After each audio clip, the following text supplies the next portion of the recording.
Continuemos analizando el diálogo, pero esta vez elevemos la apuesta y hablemos de lo que es invisible en la página de un guión, de lo que no debe estar escrito o hablado, pues las mejores líneas son las que no se dicen, lo que creemos que el personaje cree en ese momento no salen de su boca.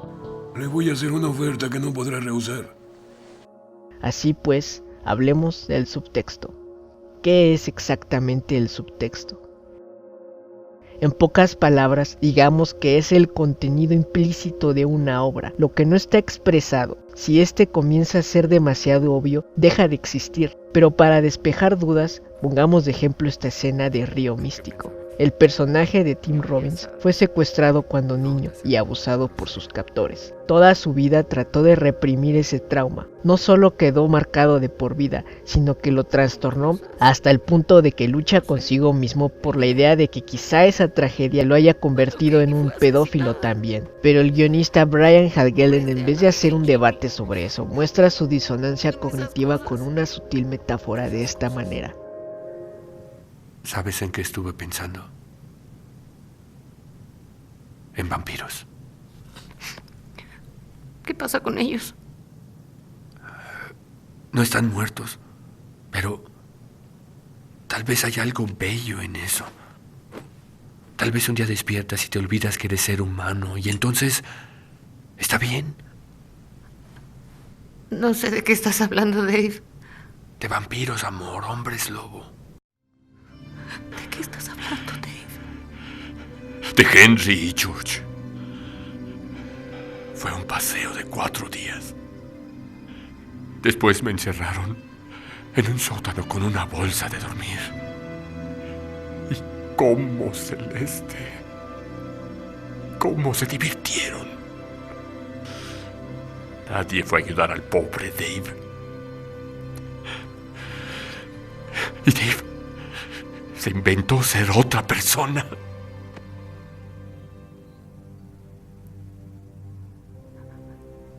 Dices que hace tantos años, cuando eras un niño, Dave murió. No sé quién salió de ese sótano, pero te puedo asegurar que no fue Dave. Escucha, Linda. Es como los vampiros. Cuando entra en ti, ahí se queda. Como en la vida misma, los pensamientos difíciles no los soltamos sin más. ¿Y es que no es mejor así que atentar contra el buen gusto con temas tan sensibles? Un subtexto sólido no solo ayuda al impulso narrativo, sino que también ofrece oportunidades creativas para los artistas, como veremos más adelante. Y como sabrán, casi siempre la creatividad surge de las limitaciones. La historia del cine se desarrolló de esa manera. Sus técnicas narrativas, tal y como las conocemos hoy en día, se fueron perfeccionando bajo pesadas limitaciones técnicas y morales. Es decir, el origen del subtexto y el motivo que lo creó comienza desde 1922, año en el que se funda la Asociación de Productores Cinematográficos y Distribuidores de América, encabezado por el político y abogado William Harrison Hayes.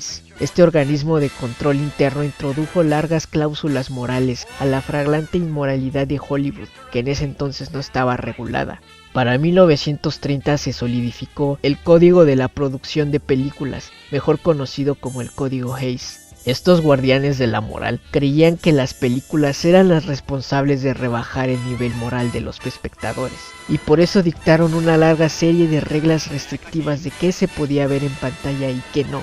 Sin embargo, como ya sabemos, las películas más rentables de Hollywood dependían en gran medida, igual que ahora, en los crímenes y pasiones. Los estudios no iban a rebajar el contenido básico de sus producciones para satisfacer las demandas de la oficina de Hayes, por lo que optaron por un estilo más sutil de hacer películas, el cual aún podían ser atrevidos sin ser explícitos en pantalla. Se construyeron narrativas de tal manera que las conclusiones fueran extraídas por las mentes sofisticadas, pero que no significarían nada para los distraídos y sin experiencia.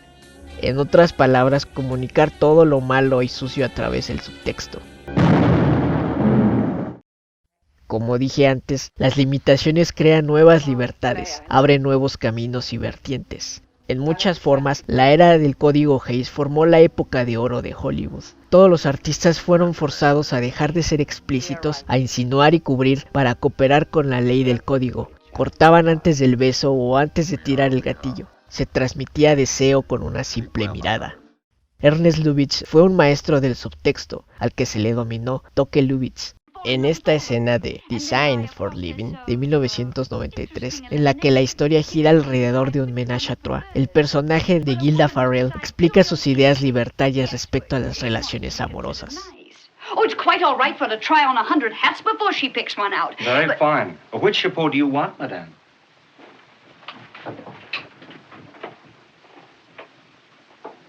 Both. You see, George, you're sort of like a ragged straw hat with a very soft lining. A little bit out of shape. Very dashing to look at. And very comfortable to wear. And you, Tom, chic, piquant, perched over one eye, and has to be watched on windy days. Luis Buñuel también refuerza el mismo concepto que el director alemán, a través de un alegórico juego de cartas, con el enigmático final de Viridiana. Es un disco de moda. ¿Corta usted? Ah, sí.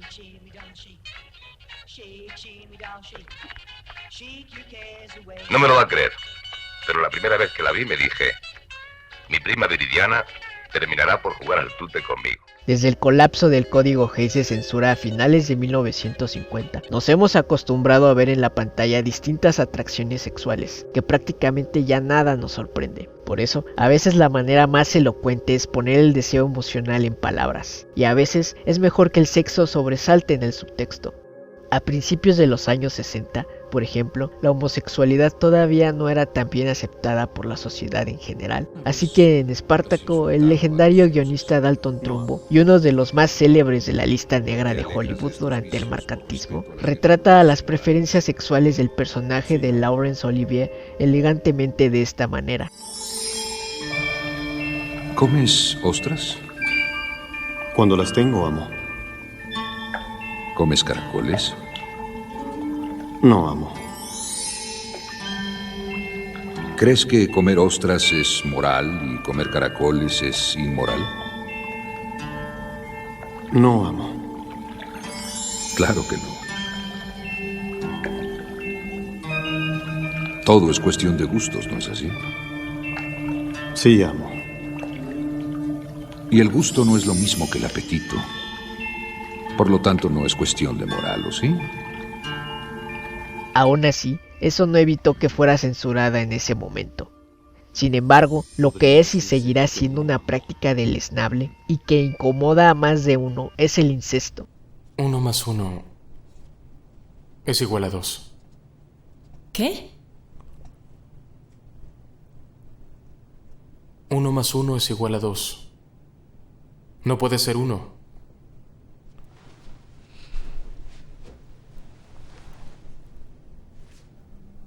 Oye, ¿tienes fiebre? Jan. 1 más 1 es igual a 1.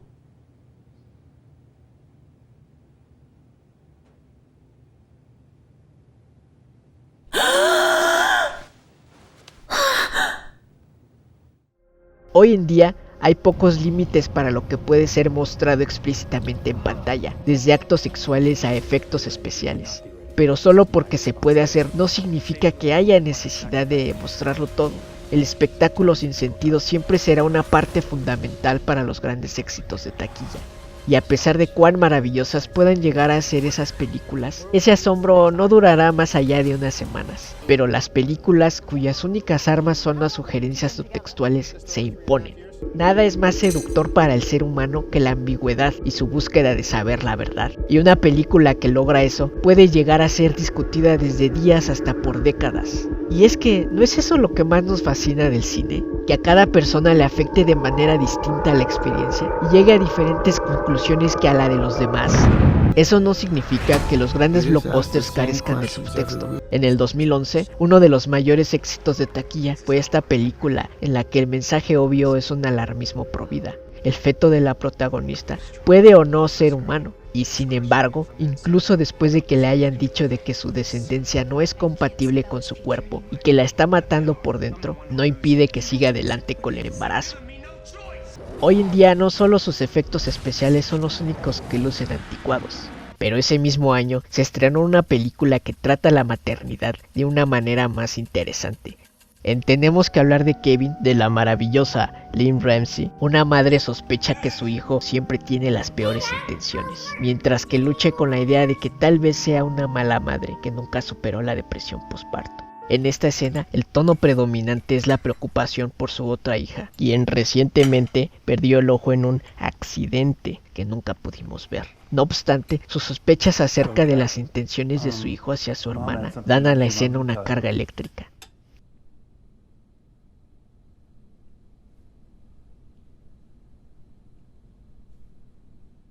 Cada protagonista debe tener metas, y eso crea el subtexto. La meta indica la intención de cada escena. Cuando el protagonista sabe qué quiere y su meta es clara para el público, no tiene que ser mencionada de nuevo. Una vez establecida la intención, se puede ir al subtexto, donde puede ser usado para crear todo tipo de tensiones.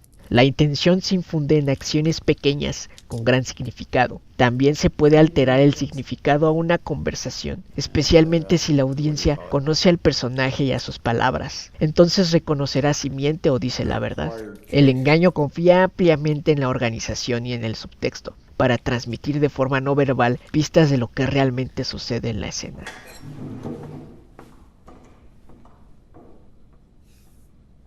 El subtexto no está atado solamente al diálogo, sino que se esparce por todos los elementos narrativos de una película. Por ejemplo, puede implicar la locación como en Vértigo, en la que el protagonista principal se desliza en un sueño erótico, y donde la Torre Coit representa un símbolo fálico que proyecta una larga sombra en la narración. ¿Representa su impotencia? ¿Su masculinidad sobre la mujer que ama?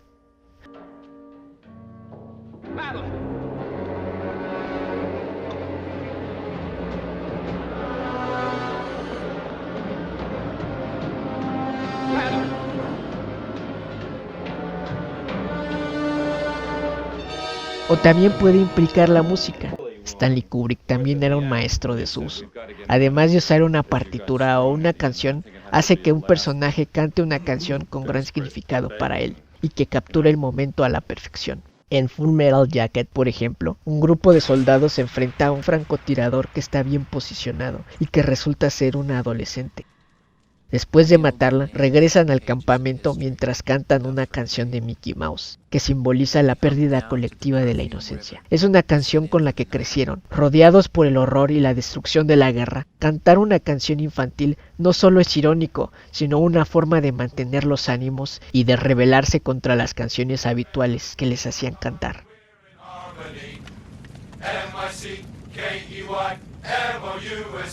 Mickey Mouse, Mickey Mouse, Mickey Mouse, Mickey Mouse. Por otro lado, en 2001, Una Odisea del Espacio transforma el poema sinfónico de Strauss, Así habló Zaratustra, en el argumento de la película. Ambas obras se inspiran en la magnum opus homónima de Nietzsche, en la que el filósofo propone al superhombre como el siguiente paso en la escala evolutiva.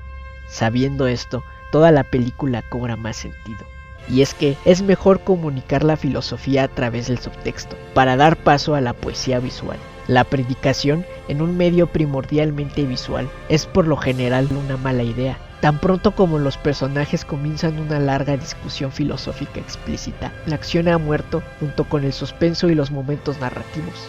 El objetivo es dejar que la audiencia entienda el mensaje, en lugar de darles una clase sobre el tema.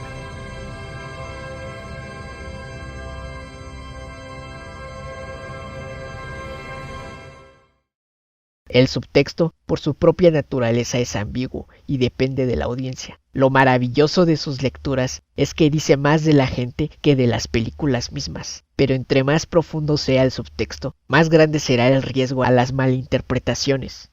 Sin embargo, su ausencia se siente profundamente. Las películas superficiales y con poca sustancia en la historia tienen menos resonancia. Es mucho más satisfactorio atraer con capas y matices.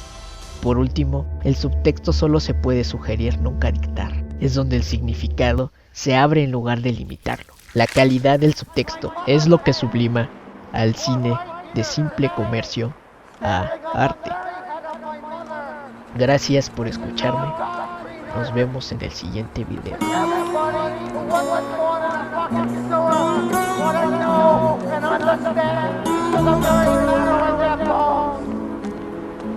They will invade you in your bed. They will snap you from your handcuffs.